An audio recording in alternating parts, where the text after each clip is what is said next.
Standing in the street, can you hear me? Wake up from your sleep. When it comes to dealing with different challenges that come our way, there's a model that we've been discussing that we designed at Besson and something we mentioned in a previous couple of episodes. So the model is REWAC, or it stands for Resilience, Embracing Change, Wellbeing, Ambiguity, and Curiosity. In the first two episodes of this particular model, we discussed resilience and embracing change. And today we want to talk a little bit about well-being, and it's very relevant for all of us at this moment where it seems like burnout is on the rise. We're feeling a little bit more stressed and dealing with a few more challenges than we normally do. So Ivan, talk to us a little bit about well-being. What is it? Elena, when we talk about well-being, we refer to different dimensions: physical, mental, and social well-being that are important for human beings to feel psychologically accomplished. It includes choices and activities aimed at achieving physical vitality, mental positivity, social satisfaction, a sense of accomplishment, and of course, personal fulfillment.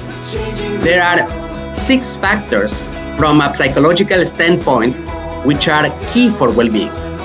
First of all, there is self-acceptance, personal growth, purpose in life, environmental mastery, or the possibility to have control of the situation, a sense of autonomy, positive relations with others.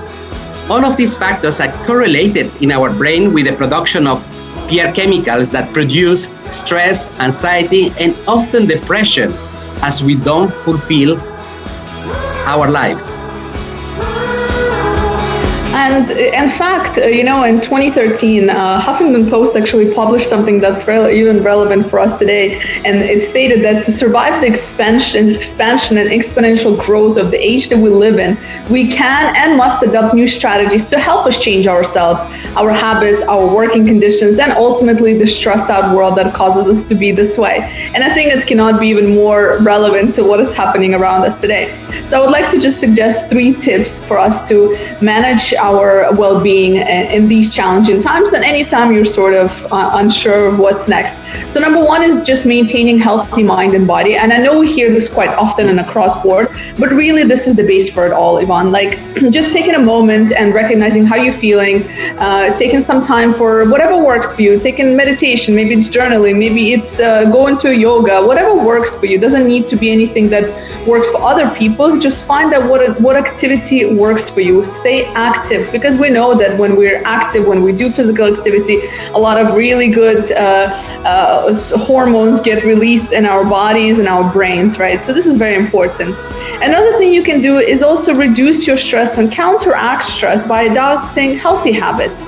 And this is, again, goes back to finding what when was the last time you felt most relaxed? How can you incorporate these 5 to 10 minutes of relaxation in each of your days? How can you better start your day in the morning to set yourself up for a more positive day, no matter what comes ahead, right? Making also time to disconnect from others if you need to, and find some of that solitude and spend some time reflecting on what's working for you, what's not working for you, and see if you can incorporate new habits and changes into your lifestyle. And finally, staying connected to the outside world, right? So it's really taking a moment and making sure that we are, participating in social gatherings, again, being safe, of course.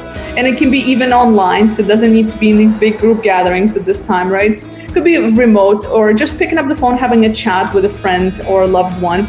This is very important. If there's an opportunity for you to sort of give back to the community, to volunteer, just somehow, add some value to those around you, that is likely to also increase your overall well-being and ultimately make you more healthier. In fact, as we know through studies on neuroscience, it really impacts us in a positive way. These are great tips, Elena. Thank you very much.